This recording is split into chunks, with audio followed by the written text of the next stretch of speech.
नमस्कार, स्वागत है आप सभी का ध्येय टीवी के स्टैटिक एमसीक्यूज प्रोग्राम में। मेरा नाम है केसरी पांडे। जैसा कि आप जानते हैं, ध्येय आईएएस ने विभिन्न लोक सेवा आयोगों की आगामी प्रारंभिक परीक्षाओं को देखते हुए करंट अफेयर्स से अलग स्टैटिक पार्ट से संबंधित एक बहुविकल्पीय प्रश्नों की श्रृंखला शुरू की है। तो चलिए शुरू करते हैं आज के स्टैटिक एमसीक्यूज का, जिसमें हम डिस्कस करेंगे भूगोल के प्रश्नों को। इस तरह लेते हैं पहला प्रश्न। भारत के अपवाह तंत्र से संबंधित निम्नलिखित में से कौन सा अथवा कौन से युग्म सही सुमेलित हैं? पहला, अरीय अपवाह अमरकंटक पठार से।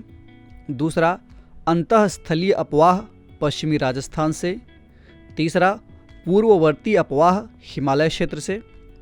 चौथा, केंद्राभिमुखी अपवाह लोकटक बेसिन से। आपके ऑप्शंस हैं ए 1, 2 और 3, बी 2, 3 और 4, सी 1, 3 और 4 अथवा डी 1, 2, 3 और 4। इस प्रश्न का सही उत्तर है विकल्प डी, यानी चारों युग्म सही सुमेलित हैं। इसकी व्याख्या देख लेते हैं। अरीय अपवाह ज्वालामुखी शंकु या गुंबदीय क्षेत्र के समान होता है। अरीय अपवाह का उदाहरण अमरकंटक पठार से निकलने वाली नर्मदा, सोन तथा महानदी नदियां हैं। इसके अलावा अंतःस्थलीय अपवाह पश्चिमी राजस्थान में मिलता है। राजस्थान की रूपनारायण, मेढ़ा तथा लूनी नदियां इसका बेहतरीन उदाहरण हैं। पूर्ववर्ती अपवाह तंत्र पर संरचना तथा उत्थान का कोई प्रभाव नहीं पड़ता है। यदि किसी क्षेत्र में अपवाह प्रणाली का विकास हो चुका हो और उसके बाद प्रवाह मार्ग में, यानी नदियों के प्रवाह मार्ग में स्थल खंड का उत्थान हो जाता है, तो नदी इस उठे हुए भूखंड को काटकर अपने पुराने प्रवाह मार्ग का अनुसरण करती है। तो ऐसी प्रवाह प्रणाली को पूर्ववर्ती अपवाह तंत्र कहते हैं। सिंधु, सतलज तथा ब्रह्मपुत्र नदियां भारतीय उपमहाद्वीप में इस अपवाह प्रणाली के प्रमुख उदाहरण हैं। केंद्राभिमुखी अपवाह तंत्र का वह रूप है जिसमें नदियां चारों तरफ से प्रवाहित होकर केंद्र की ओर जाती हैं। इस तरह का अपवाह तंत्र लोकटक बेसिन में पाया जाता है। बढ़ते हैं दूसरे प्रश्न की ओर। कर्क रेखा निम्नलिखित में से किन राज्यों से होकर गुजरती है? पहला, राजस्थान। दूसरा, मध्य प्रदेश। तीसरा, छत्तीसगढ़ और चौथा, पश्चिम बंगाल। आपके ऑप्शंस हैं ए केवल 1 और 2, बी केवल 1 और 3, सी केवल 2 और 4 अथवा डी 1, 2, 3 और 4। इस प्रश्न का सही उत्तर है विकल्प डी। इसकी व्याख्या देख लेते हैं।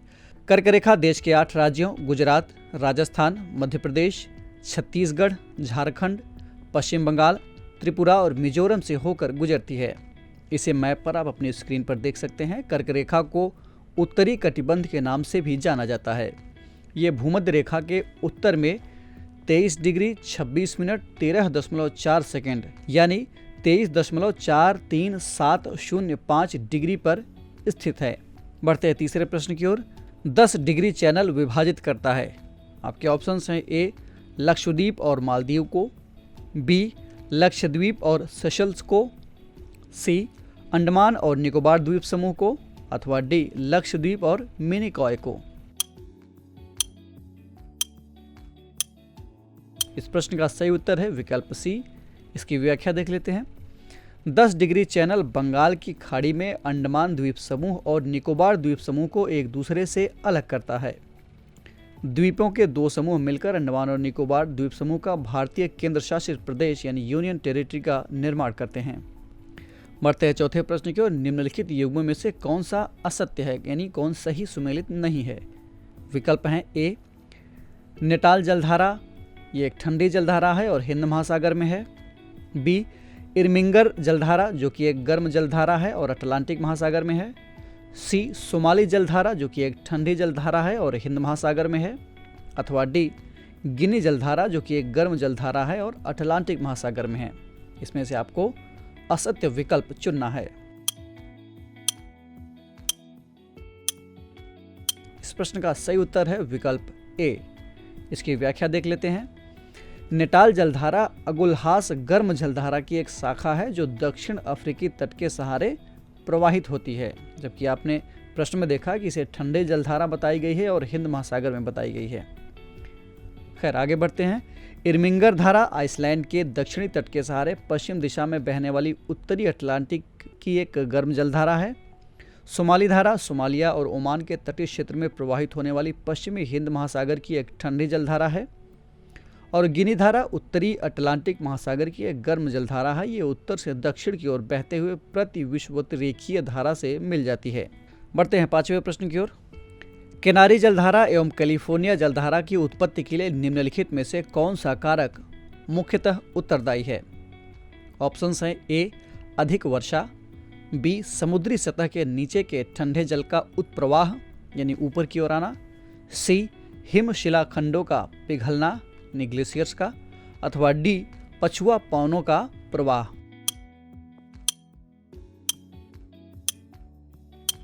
इस प्रश्न का सही उत्तर है विकल्प बी। इसकी व्याख्या देख लेते हैं। कैनरी जलधारा एक ठंडी जलधारा है जो उत्तरी अफ्रीका के पश्चिमी तट के सहारे मडेरिया तथा केपवर्ड के बीच में प्रवाहित होती है। इसकी उत्पत्ति व्यापारिक पवनों के कारण होती है। व्यापारिक पवनों के कारण उत्तरी अफ्रीका के पश्चिमी तट के पास से जल पश्चिम दिशा की ओर हटा लिया जाता है और ये एक ठंडी धारा का रूप धारण कर लेता है।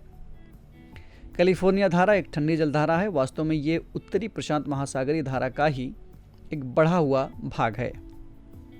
जब व्यापारिक पवनों के प्रभाव से अमेरिकी तट से जल हटकर उत्तरी विषुवत रेखीय धारा के रूप में पश्चिम की ओर प्रवाहित होने लगता है तो तट के पास जलाभाव की आपूर्ति के लिए उत्तर से दक्षिण दिशा में कैलिफोर्निया धारा चलने लगती है।